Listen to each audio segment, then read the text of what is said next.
Hello बच्चों की गणित की कक्षा में पिछली बार हम लोगों ने संवरक नियम, क्रम विनिमय नियम और साहचर्य नियम की चर्चा की थी। आज हम गुणन वितरण नियम की चर्चा करेंगे। ये नियम योग व घटाना पर किस तरीके से लागू होता है, ये आज हम देखते हैं। बच्चों, पहले हम योग पर गुणन संक्रिया का वितरण नियम देखेंगे।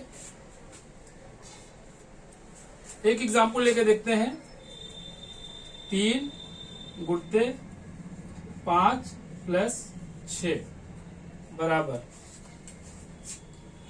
बच्चों, 3 गुणते 5 + 6 ये क्या है? गुणन का योग पर वितरण नियम।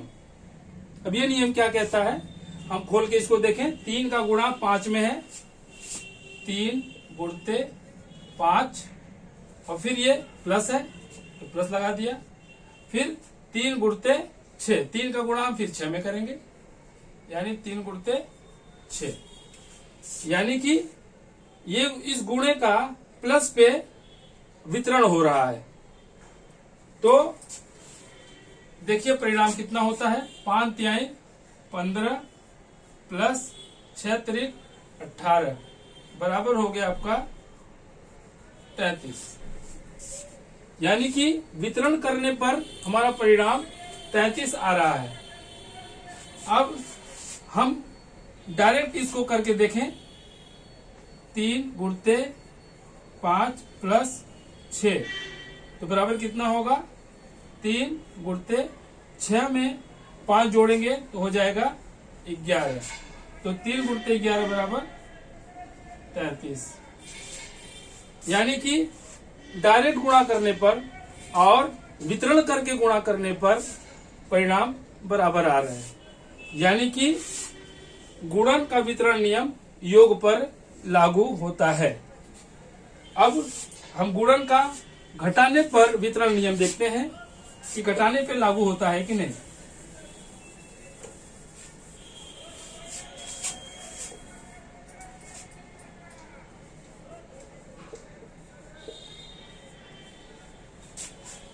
एक एग्जाम्पल लेते हैं। 4 गुणते 5 ऋण 2। अब इसका वितरण करके देखते हैं, यानी कि 4 का गुणा हम 5 में करेंगे, 4 गुणते 5, फिर इस ऋण का चिन्ह लगाएंगे, ये ऋण हो गया। फिर 4 का गुणा 2 में करेंगे, 4 गुणते 2। देखते हैं परिणाम कितना आता है। 4 पंजे 20 ऋण 4 दूना 8 बराबर होगा ये 12। वैसे भी परिणाम इसको डायरेक्ट हल करके देखते हैं। 4 गुणते 5 ऋण 2 बराबर क्या होगा? 4 गुणते 5 में से 2 गया 3, यानी कि 4 तिहाई 12। ये परिणाम इसके बराबर है। इसका मतलब ये है कि गुणन संक्रिया का घटाने पर भी वितरण नियम लागू होता है। तो बच्चों, इसमें से भी प्रश्न पूछते हैं कि गुणन वितरण नियम योग पर लागू होता है या नहीं। अब बच्चों, एक और कॉन्सेप्ट है, वो है योग का तत्समक अवयव। तत्समक अवयव का मतलब ये होता है कि किसी भी पूर्ण संख्या में ऐसी कौन सी संख्या जोड़ी जाए कि परिणाम अपरिवर्तित हो। जैसे 3 में हम क्या जोड़ें कि परिणाम हमारा 3 ही हो। तो यहाँ पर क्या होना चाहिए, शून्य। यही शून्य योग का तत्समक अवयव है, यानी कि उस अंक को जोड़ने पर पिछली संख्या के परिणाम पर कोई फर्क नहीं पड़ेगा। यानी कि 3 में अगर हम शून्य जोड़ते हैं तो 3 ही होगा, 4 में अगर शून्य जोड़ते हैं तो 4 ही होगा। यानी कि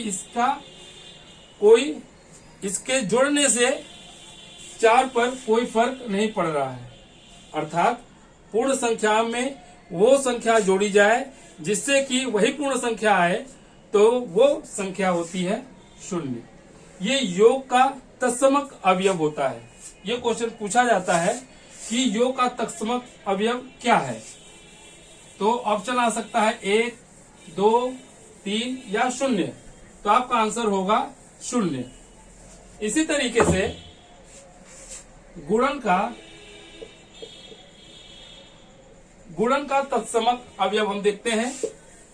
तो इसका मतलब यह हुआ कि किसी पूर्ण संख्या में ऐसी संख्या का गुणा करें कि वो संख्या अपरिवर्तित हो, तो उसका गुणन का तत्समक अवयव बोलेंगे। जैसे 4 में किस अंक का गुणा करें कि 4 ही आए, तो यहाँ पे 0 तो होगा नहीं, क्योंकि 0 में 4 का गुणा करेंगे तो 0 आएगा। यहाँ पर जो संख्या होनी चाहिए वो है 1, यानी कि 4 का 1 में गुणा करेंगे तो 4 ही आएगा। 6 में 1 का गुणा करेंगे तो 6 ही आएगा। इसका मतलब इस संख्या का किसी पूर्ण संख्या में गुणा करने पर कोई फर्क नहीं पड़ता है।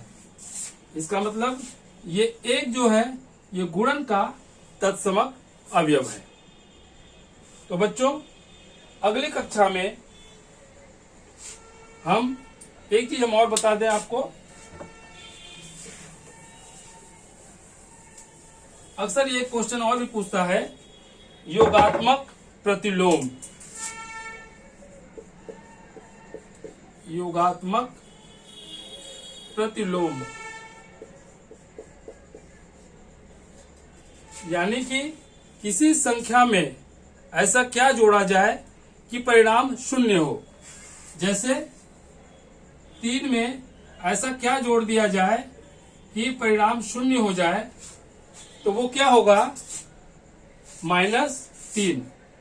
यानी कि -3 में 3 अगर हम जोड़ेंगे तो परिणाम हमारा 0 प्राप्त होगा। इसका मतलब है -3 3 का योगात्मक प्रतिलोम है। यानी कि जिस संख्या का योगात्मक प्रतिलोम पूछे उसमें आप माइनस लगा दीजिए, वही उसका योगात्मक प्रतिलोम होगा। यानी कि 4 का योगात्मक प्रतिलोम -4 होगा, 6 का योगात्मक प्रतिलोम -6 होगा। तो बच्चों, अगली कक्षा में विभिन्न अंकों से विभाज्यता का नियम हम देखेंगे। तब तक के लिए आपका दिन शुभ हो।